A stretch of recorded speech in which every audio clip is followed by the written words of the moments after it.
आज स्थानिक स्वराज्य मतदारसंघाच्या निवडणुका आहेत. त्यात शिक्षक मतदारसंघ आहेत, पदवीधर मतदारसंघ आहेत. मुंबईतले शिक्षक आणि पदवीधर मतदारसंघ हे दोन मतदारसंघ शिवसेना लढवत आहे. आणि पदवीधर मतदारसंघासाठी आज शिवसेना नेते आमचे सहकारी अनिल परब हे उमेदवारी अर्ज दाखल करते. नाशिक शिक्षक मतदारसंघ सुद्धा शिवसेना लढते आहे. संदीप गुळवे हे तिथे आमचे उमेदवार आहेत. कोकणामध्ये सुद्धा निवडणूक आहेत आणि आम्ही महाविकास आघाडी म्हणून एकत्र काँग्रेस, राष्ट्रवादी काँग्रेस, शिवसेना हे महाविकास आघाडी म्हणून आम्ही एकत्र निवडणुका लढतो आहोत. आणि आम्हाला खात्री आहे आम्ही एकत्र आहोत. उत्तम प्रकारे नोंदणी झालेली आहे. उत्तम चेहरे आम्ही दिलेले आहेत.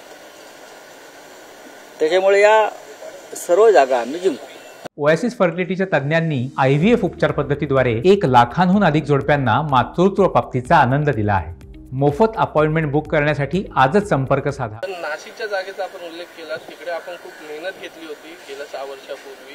मात्र ते आमदार आता आपल्यासोबत नाहीये. यावेळी ठीक आहे ना, कसं असेल हे बघा की ते आमदार जरी आमच्याबरोबर नसले तरी मतदार आमच्या बरोबर आहेत. संदीप गुळवे हे मराठा शिक्षण प्रसारक मंडळाचे एक संचालक आहेत. राजकीय सामाजिक शिक्षण क्षेत्रात त्यांचं मोठं संपर्क आणि काम आहे. ते योग्य उमेदवार आहेत आणि ती जागा शिवसेनेकडे पुन्हा एकदा जिंकून येईल. जयराम रमेश का बयान आया है कि इलेक्शन कमीशन को न्यूट्रल रहना चाहिए और ये कॉन्स्टिट्यूशनल बॉडी है इलेक्शन कमीशन, उनको न्यूट्रल होना चाहिए और जनता देख रही है. इलेक्शन कमीशन पे सवाल उठा. जयराम रमेश, देखिए, इलेक्शन कमीशन के बारे में लोगों के मन में बहुत शंकाएं हैं. इलेक्शन कमीशन एक न्यूट्रल बॉडी है, एक संवैधानिक संस्था है.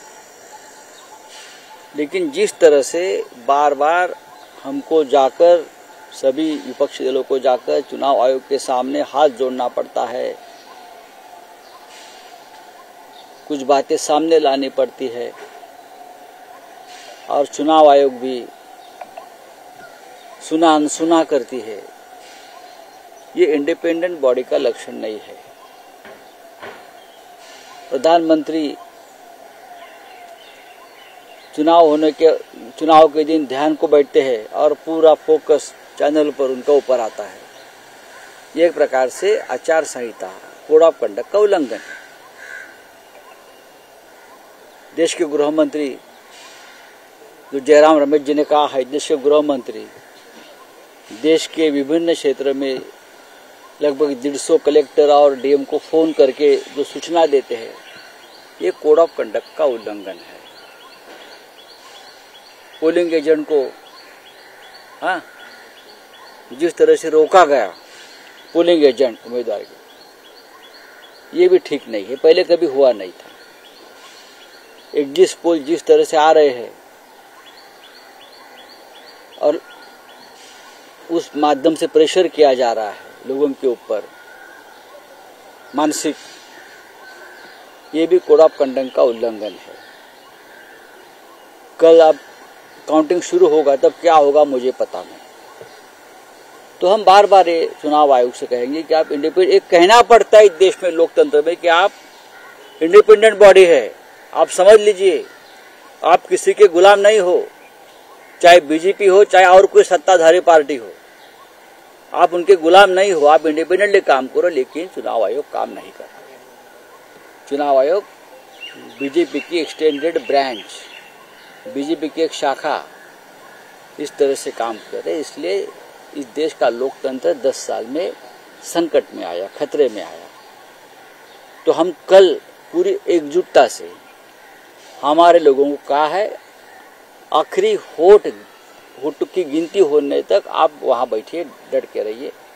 आपके ऊपर दबाव लाया जाएगा, तरह तरह के हथकंडे अपनाए जाएंगे, हाँ, आपको डिमोरलाइज किया जाएगा, लेकिन आप वहां से हटो नहीं. ये हमारे सभी इंडिया आघाड़ी के जो प्रमुख लोग हैं, कार्यकर्ता है, पोलिंग और बूथ के एजेंट है वहाँ के, सबको संदेश दिया है। सर आपण ज्या शाळेमध्ये शिकल्या ती शाळा काँग्रेसने निर्माण केली असं नाना पटोलेने म्हटलं। का आपला विषय काय है? सर पोस्टल इलेक्टोरल की तरफ के जो मार्ग है उससे वोट्स जो है वो काउंट किए जाए, ऐसे कांग्रेस की तरफ से डिमांड आई थी, कैसे देखते हैं इस चीज? अरे ये डिमांड कांग्रेस की नहीं है, इंडिया ब्लॉक की डिमांड है कि पोस्टल जो वोट्स है, पोस्टल बैलेट की गिनती पहले हो जाए और उनका निर्णय पहले आप डिक्लेयर कर दीजिए। पोस्टल बैलेट का जो ट्रेंड होता है वो बहुत महत्वपूर्ण ट्रेंड्स होता है। जैसे आपने देखा होगा मध्य प्रदेश की गिनती जब हुई, विधानसभा की चुनाव, राजस्थान की, पोस्टल बैलेट में कांग्रेस आघाड़ी पर रही और बाद में अचानक ट्रेंड बदल गया। कैसे बदल गया किसी को पता नहीं। तो हमने ये मांग की है कि पोस्टल बैलेट की गिनती हो जाए ठीक से और उनका जो निर्णय है वो पहले डिक्लेअर किया जाए। उद्धव ठाकरे 15 दिवसात पंतप्रधान नरेंद्र मोदी झाल्यावर त्या सरकारमध्ये सामील होतील असा मोठा दावा रवी राणा करतात। कोण रवी राणा? काय सकाळ सकाळ नावं घेताय तुम्ही? त्यांचा राजकारणाशी संबंध आला कधी? शिवसेना पक्ष या देशाच्या राजकारणातला सगळ्यात जुना पक्ष बरं का, आणि बाळासाहेब ठाकरेंनी स्थापन केलेला हा पक्ष। उद्धव ठाकरे 25 वर्षापेक्षा जास्त काळ या पक्षाचं नेतृत्व करतायत। या पक्षाचे स्वतःचे 18 खासदार निवडून सध्या आलेले आहेत, परत निवडून येतील। अशा पक्षाच्या भूमिकांवरती कोणी ऐऱ्या गैऱ्याने बोलावं बरं का, हे बरोबर नाही। तुमचं तुम्ही बघा, तुम्ही तुमच्या निवडणुका लढा, ही लोकशाही आहे। आमच्या नादाला लागू नका। आमच्या भूमिका काय आहेत ते आम्ही ठरवतो एकत्र बसून आणि त्या संदर्भात माननीय पक्षप्रमुख निर्णय घेतात। रवि राणा का बयान आया, मेडिटेशन किया कल, मेडिटेशन जो 3 दिन के लिए पीएम मोदी ने किया, उसके बाद उन्होंने एक लेटर लिखा है, उसमें उन्होंने कहा है कि सारी दुनिया का ध्यान अभी भारत की तरफ है और हमें आगे बढ़ने की जरूरत है। सिर्फ कैमरा का ध्यान मोदी जी की तरफ था, दुनिया का ध्यान नहीं है। दुनिया का ध्यान हमारे तरफ इसलिए है कि क्या इस देश में लोकतंत्र बचेगा? क्या मोदी जी लोकतंत्र को बचने देगा? उसका ऊपर दुनिया का ध्यान है। क्या मोदी जी ठीक तरह से काउंटिंग होने देंगे? ये इस तरह दुनिया का ध्यान हमारे यहाँ चल रहा है। सर देश के लेवल पे मीटिंग्स चल रही है, कंट्री वाइज जो है इंडिया अलायंस की मीटिंग्स चल रही है, हम देख रहे हैं। क्या महाराष्ट्र में भी ऐसी कोई मीटिंग्स डेफिनेटली चल रही है, डेफिनेटली चलेगी। आज हम शिवसेना पक्ष प्रमुख उद्धव ठाकरे जी के साथ हमारी बैठक होगी।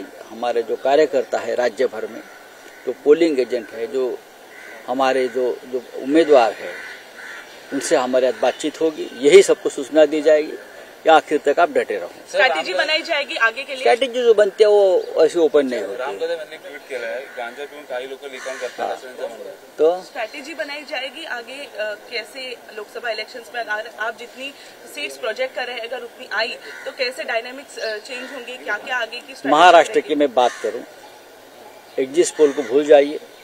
कल 1 बजे आप मुझसे बात कर लीजिए। हम 30+ सीट जीतने जा रहे हैं, 30+। ये मैं दावे के साथ नहीं, मैं मेरे पूरे आत्मविश्वास के साथ कहता हूँ। एक और आखिरी सवाल, एक आखिरी सवाल, क्या आज सिर्फ आपकी पार्टी की मीटिंग है या फिर आपके जो अलायंस है महाराष्ट्र की भी मीटिंग है? करेंगे, चलिए ठीक है।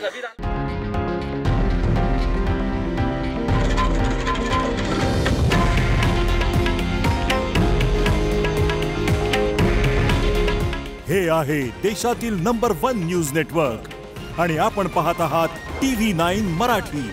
काळजी तुमची, हित महाराष्ट्राचं।